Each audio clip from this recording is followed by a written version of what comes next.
ಭಗವಂತ, ಈ ಬದುಕನ್ನು ಇವತ್ತಿನಿಂದಾದರೂ ಕೈಹಿಡಿದು ನಡೆಸು. ನಿಟ್ಟುಸಿರು ಮತ್ತು ಯಾಚನೆಗಳ ಮಧ್ಯೆ ತೊಯ್ದಂತಿದ್ದ ಮಾತುಗಳನ್ನು ತನಗೆ ತಾನೇ ಎಂಬಂತೆ ಹೇಳಿಕೊಂಡು ನೆಲಕ್ಕೊಮ್ಮೆ ಹಣಿ ಹಚ್ಚಿದಳು ಪ್ರಾರ್ಥನಾ. ಅವಳಿಗಿದು ನಿತ್ಯದ ರೂಢಿ. ತೀರಾ ಮಲಗುವ ಮುನ್ನ ದೇವರ ಪಟಕ್ಕೆ ಕೈ ಮುಗಿಯುತ್ತಾಳೆ. ಅದರ ಮುಂದೆ ಊರಿದ ಮೊಣಕಾಲುಗಳಲ್ಲಿ ಕುಳಿತು ನೆಲಕ್ಕೆ ಹಣೆ ಹಚ್ಚುತ್ತಾಳೆ. ಪ್ರಾರ್ಥನೆಯಿಂದ ಆರಂಭವಾಗುವ ದಿವಸ ಪ್ರಾರ್ಥನೆಯೊಂದಿಗೆ ಮುಗಿಯಬೇಕು. ಯಾರಿಟ್ಟರೋ ತನಗೆ ಇಂಥದ್ದೊಂದು ಚಂದದ ಹೆಸರು? ದೇವರಿದ್ದಾನೋ ಇಲ್ಲವೋ, ಕೈ ಹಿಡಿದು ನಡೆಸುತ್ತಾನೋ ಇಲ್ಲವೋ, ಆದರೆ ಪ್ರಾರ್ಥನೆಯಂತೂ ಪ್ರತಿದಿನ ಪ್ರತಿ ಮನುಷ್ಯನಲ್ಲಿ ಇದೆ. ಆದರೆ ಈ ಬಾರಿ ನೆಲಕ್ಕೆ ಹಣೆ ಹಚ್ಚಿ ನಮಸ್ಕರಿಸಿದಾಗ ಅದೇಕೋ ದೇವರು ಆತನಕ ನಿಂತಿದ್ದ ಜಾಗದಲ್ಲಿ ಮೊಟ್ಟ ಮೊದಲ ಬಾರಿಗೆ ಹಿಮವಂತನ ಆಕೃತಿ ಕಂಡಂತಾಗಿತ್ತು. ಅವನು ದೇವರಲ್ಲದೆ ಮತ್ತೇನು?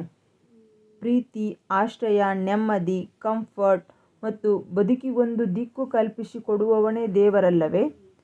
ಒಂದು ಸಲ ಅವನನ್ನು ಕೇಳಬೇಕು, ನಾಳೆಯಿಂದ ನಿನ್ನನ್ನು ದೇವರೇ ಅಂತ ಕರೆಯಲಾ? ಅವನಿಗೆ ಗೊತ್ತು. ಹಿಮವಂತ್ ನಕ್ಕು ಬಿಡುತ್ತಾನೆ. ಮಂಡಿ ಮರ್ಚೆಂಟ್ ಶಾಂತಪ್ಪ ಹೈಮಣ್ಣ ಅಂದಾಗ ನಕ್ಕಂತೆ. ಈ ಭಾವ ಮೊಳೆತದ್ದು ನಿನ್ನೊಬ್ಬಳಲ್ಲೇ ಅಲ್ಲ. ಕಾಣದ ಬದುಕಿನೆದುರು, ಭಗವಂತನೆದುರು ಬರಿಗೈ ಜೋಡಿಸಿಕೊಂಡು ನಿಂತ ಈ ಹಿಮವಂತನೆಂಬ ಏಕಾಂಗಿಗೆ ನೀನು ಪ್ರಾರ್ಥನೆಯಂತೆ ದೊರಕಿದವಳು.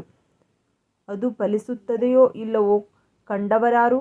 ಆದರೆ ಪ್ರಾರ್ಥನೆ ಆ ಕ್ಷಣದ ಮಟ್ಟಿಗೆ ತೃಪ್ತಿ ನೀಡುತ್ತದೆ. ಅಷ್ಟು ಸಾಕು. ಹಾಗಂತ ಕಣ್ಣುಗಳಲ್ಲಿ ಹೇಳಿದ್ದ ಹಿಮವಂತ್. ಓದುತ್ತಿದ್ದ ಬಯಾಲಜಿ ಪುಸ್ತಕದಿಂದ ಪಕ್ಕನೆ ತಲೆ ಎತ್ತಿ ನೋಡಿದಳು. ಗೋಡೆಗೆ ಒರಗಿ ಕುಳಿತಿದ್ದ ಹಿಮವಂತ್ ಅದ್ಯಾವುದೋ ಕನಸಿನಲ್ಲಿ ಕಳೆದು ಹೋದವನಂತಿದ್ದ. ಸ್ಟೋನ ಮೇಲಿರಿಸಿದ ತಪ್ಪಲೆಯಲ್ಲಿ ಅನ್ನ ಕುದ್ದು ಸುಮ್ಮನಾಗಿತ್ತು. ಅವತ್ತಷ್ಟೇ ಹಿಮವಂತ್ ಎಲ್ಲಿಂದಲೋ ದುಡ್ಡು ಜೋಡಿಸಿ ಪ್ರಾರ್ಥನಾಳಿಗೆಂದು ಒಂದು ಚೂಡಿದಾರ್ ತಂದು ಕೊಟ್ಟಿದ್ದ. ಮನೆಯಲ್ಲಿದ್ದಾಗ ಹಾಕಿಕೊಳ್ಳಲು ಕಪ್ಪು ನೈಟಿ. ಬಟ್ಟೆ ಅಂಗಡಿಗೂ ಅವಳನ್ನು ಕರೆದೊಯ್ದಿರಲಿಲ್ಲ. ಅಂಗಡಿಯವನ ಎದುರಿಗೆ ಹರವಿದ 10 ದಿರಿಸುಗಳಲ್ಲಿ ಒಂದೆರಡನ್ನು ಸುಮ್ಮನೆ ಕೈಲಿ ಹಿಡಿದು ದಿಟ್ಟಿಸಿದ್ದ.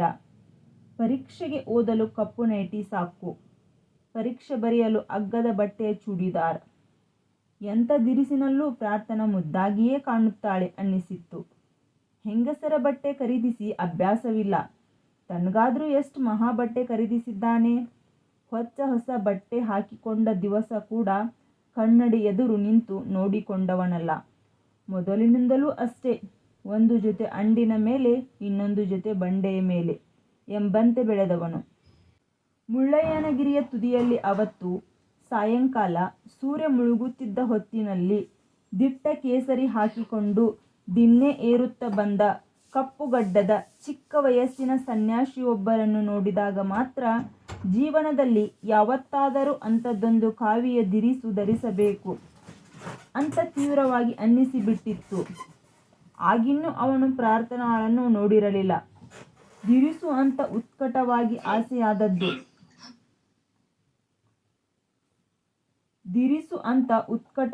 ಆಸೆಯಾದದ್ದು ಅದೊಂದು ಕಾವಿಯನ್ನು ನೋಡಿದಾಗ ಮಾತ್ರ. ಆಮೇಲೇನಿದೆ? ಪ್ರಾರ್ಥನಾಳನ್ನು ನೋಡಿದ ಮರುಕ್ಷಣದಿಂದ ಅವನಲ್ಲಿ ಮೊಳೆತು ನಿಂತದ್ದು ಒಂದೇ ಆಸೆ, ದುಡ್ಡು ಮಾಡಬೇಕು. ಕೇವಲ ಅವಳಿಗಾಗಿ, ಅವಳು ಡಾಕ್ಟರ್ ಆಗುವುದಕ್ಕಾಗಿ, ಅವಳು ಸುಖವಾಗಿರುವುದಕ್ಕಾಗಿ. ಅರಸಿಕೊಂಡು ಹೋಗಿದ್ದರೆ ಈ ಹೊತ್ತಿಗೆ ಅವೆಷ್ಟು ಸುಖಗಳನ್ನು ಎಳೆತಂದು ಈ ರೂಮಿನ ಅಂಗಳದಲ್ಲಿ ಕೆಡವಿಕೊಂಡಿರುತ್ತಿದ್ದನೋ. ಮೊನ್ನೆ ಆಗಿದ್ದಾದ್ರೂ ಏನು? ಅರ್ಧ ಗಂಟೆ ಮಾತುಕತೆ ಅಷ್ಟೇ. ಶಾಂತಪ್ಪನ ಸ್ಕೂಟರ್ನಲ್ಲಿ ಕುಳಿತೆ ಶಿವಮೊಗ್ಗೆಯ ಒಂದು ತುದಿಗಿರುವ ಗಾಡಿಗೊಪ್ಪಕ್ಕೆ ಹೋಗಿ ಬಂದದ್ದಾಯಿತು. ತೀರಾ ದೂರವೇನಲ್ಲ. ಊರ ಅಂಗಳದಲ್ಲೇ ಇದೆ ಖಾಲಿ ಜಮೀನು. ರಸ್ತೆ ಬದಿಯಲ್ಲಿ ಸ್ಕೂಟರು ನಿಲ್ಲಿಸಲು ಹೇಳಿ ಜಮೀನಿನ ಉದ್ದಗಲಕ್ಕೂ ಶಾಂತಪ್ಪನನ್ನು ಓಡಾಡಿಸಿದ್ದ. ಹಾಕಿದ ದುಡ್ಡಿಗೆ ನಷ್ಟವಿಲ್ಲ.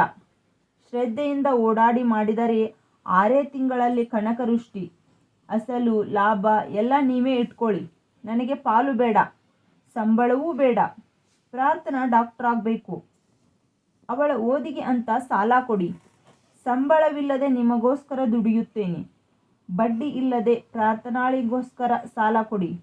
ಅವಳು ಡಾಕ್ಟರ್ ಆಗಿ ಬಿಳಿ ಕೋಟು, ಕೊರಳಿಗೊಂದು ಸ್ಟೆಥಾಸ್ಕೋಪ್ ಧರಿಸಿಕೊಂಡು ದಾವಣಗೆರೆಯ ಮೆಡಿಕಲ್ ಕಾಲೇಜಿನಿಂದ ಹೊರಬಿದ್ದ ಮಾರನೆಯ ದಿವಸದಿಂದ ನಿಮ್ಮ ಸಾಲವನ್ನು ತೀರಿಸಲು ಪ್ರಾರಂಭಿಸುತ್ತೇನೆ. ಆ ಹೊತ್ತಿಗೆ ಗಾಡಿಗೊಪ್ಪದ ಜಮೀನು ನಿಮ್ಮ ಬೊಕ್ಕಸ ತುಂಬಿ ಬಿಟ್ಟಿರುತ್ತದೆ. ನಾನು ಬರೀ ಮಾತಿನವನಲ್ಲ ಶಾಂತಪ್ಪನವರೇ, ಮಾತು ತಪ್ಪುವವನೂ ಅಲ್ಲ. ನಾಳೆ ಮಧ್ಯಾಹ್ನದ ಹೊತ್ತಿಗೆ ಗಾಡಿಗೊಪ್ಪಕ್ಕೆ ಬಂದು ಜಮೀನಿಗಿಷ್ಟು ಅಡ್ವಾನ್ಸ್ ಕೊಟ್ಟು ಬಿಡೋಣ, ಏನಂತೀರಿ ಅಂದಿದ್ದ.